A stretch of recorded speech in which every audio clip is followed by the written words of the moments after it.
Hey everyone, I'm redoing the video about the macro photography which I did a few days back.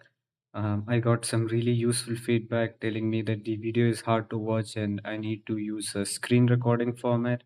And so that's what I'm doing here. And moving forward, I think I'll follow this format for my camera guide series, which I'm planning to do. So let's just get straight into it. So in my first video, I talked about how the Vivo rangefinder automatically shifts to the ultra wide lens if you're too close to the subject.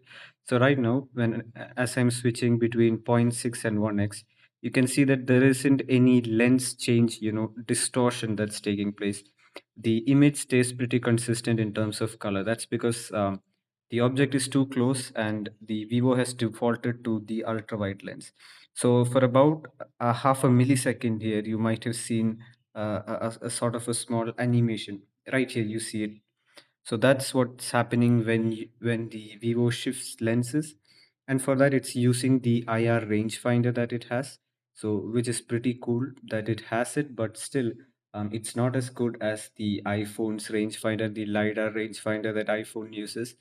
From my personal experience, I kind of feel that the iPhone's LiDAR, only the Pro series has it, by the way, not the base iPhone. The Pro series and the Pro Maxes have this LiDAR sensor. And from my personal experience, I kind of feel that that particular LiDAR sensor can sense up to a meter or more than that.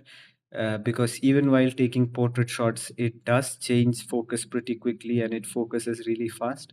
And for Vivo also, distant objects are kind of easy for this, but small objects and close by objects, the Vivo really struggles.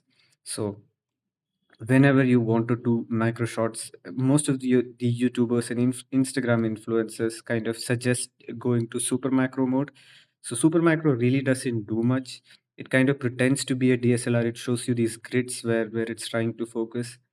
It pretends to be a DSLR. It adds a ton of fake bokeh, which you can control, by the way, but still, it just looks fake. The image doesn't look good. Having manual control over the cameras is amazing here, and you can do that. But the first thing you have to do is you have to switch to the 200 megapixel telephoto lens. That is the biggest sensor on this phone and the most stabilized, and the color accuracy and the amount of light that goes in this huge sensor is incredible, and you can get amazing images with the 3.5x lens. So here I don't have any form of lighting, so I'm using an artificial LED light. It's not even a proper photography type light. This is a regular LED light that I used to read. So for reading books in the dark, I use this. So it's not the best form of lighting.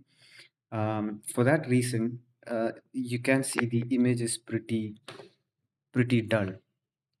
Um, so what I'm going to do is I'm going to use my Mag Glow fill light from PGY Tech, which I ordered, and I'll use this for getting lighting. So in case you do not have like proper lighting like this, the only reason I'm using all of these extra lights is because I'm trying to shoot indoors. So if you're shooting outdoors with the sun, you will get incredible images, and the sun gives this phone the most true to life colors and the most amount of details. So make sure you're shooting when it's bright out, and make sure that you have enough sunlight, and whenever you're trying to take macro shots, what I want you guys to do is use the 3.5x lens, that is the telephoto lens, and the zoom that you have to use is anything between anything greater than 3.5 and less than 13. So in this range, you will get the best photographs and you will get the most amount of details. And so once you've set your zoom range, go to your focus and push it all the way to 0. And you can move your camera as close as you can till you get a good image, and then click a picture. After that, the image will take about a half a second to process, and you will get an incredible image. So it looks amazing to me, and it's so crazy that I'm able to take this on a phone. So that's how you take incredible macro shots. It's actually pretty simple. The first thing you have to look for is good lighting. The second thing is you have to use the 3.5x lens. The third thing is that your zoom range has to be anywhere between greater than 3.5 and less than 13. You can actually go all the way up to 15x and still get a good image, but that's stretching it too far. So less than 13, greater than 3.5, whatever distance you are comfortable with. And it actually depends upon what you're trying to shoot. If it's insects, you really have to stretch it to the 13x. You might have to go all the way to 13 to that's probably how close you'll be able to get if you're shooting an insect, because they don't like you in their proximity, and they don't want you coming too close to them. So uh, with that being the case, it depends on what you're trying to shoot. So make sure your zoom range is anywhere greater than 3.5 and less than 13, and push your focus all the way to 0 and adjust the distance between you and the object till you get a perfectly clear image. The reason I do this instead of changing the focal length is because now you can go the closest possible distance that the camera allows you to go if you push it all the way to 0. So and you'll end up with an image looking like this. It is pretty amazing that I'm able to get this on a smartphone camera. And if you see, the image I've got is pretty consistent. The first one is pretty dull, there is no lighting. The second, third, and fourth image are pretty consistent. And for getting this image, I'm using this Mag Glow fill light here. Um, I don't recommend it. It's not like something that you absolutely need to buy, but if you have it, it's great. Um, so if you don't have this, any sort of lighting will be great. You can use the flash always on button here, and this will also give you really good light. But um, for some reason, the color temperature of the flash, I don't like the color temperature of the flash that's there on this phone. And in fact, I don't like any phone's flash color temperature because it looks a bit too cold. Um, I, like if you've used DSLRs, you know that the flash is a bit warmer than regular phone flash. And I think it's because the phone flash has to double as a flashlight too. So they've done something. They changed the color temperature. I guess I'm not sure what's going on there, but that's what I feel about phone flashes. So that's why I use this here. It's not necessary, you don't need this, but if you do feel like you need more, you need better lighting, then you can definitely try this out. This is called the Mag Glow fill light from PGY Tech. It's not necessary that you don't actually need this, but if you take macro shots in the dark, this will be incredibly useful.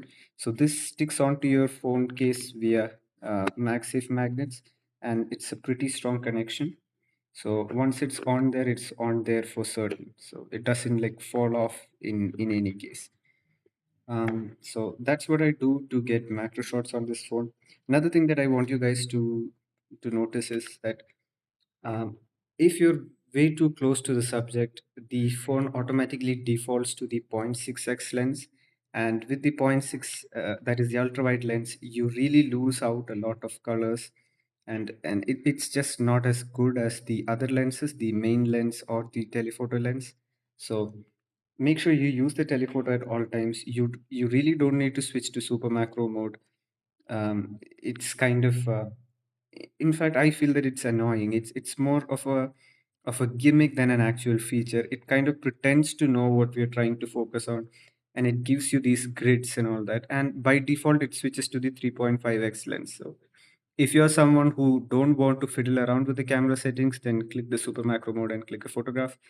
But if you want to get the best photograph, I think you have to do this manually. You have to go in, you have to select uh, the lens that you want, and then you have to select the aperture value so that you don't get too much of a fake bokeh. And then you have to go to manual focus, slide it all the way to 0, and then adjust your phone, get into the proper distance, focus on the object, and then click a photograph. So that's what you have to do to get a good photograph with this phone. And it's not that difficult. Getting good macro shots is not that difficult. It's kind of easy actually. Just skip the super macro mode, do it manually, and you will get a hell of a lot better results. So thank you guys for watching, and I'll see you again with another video.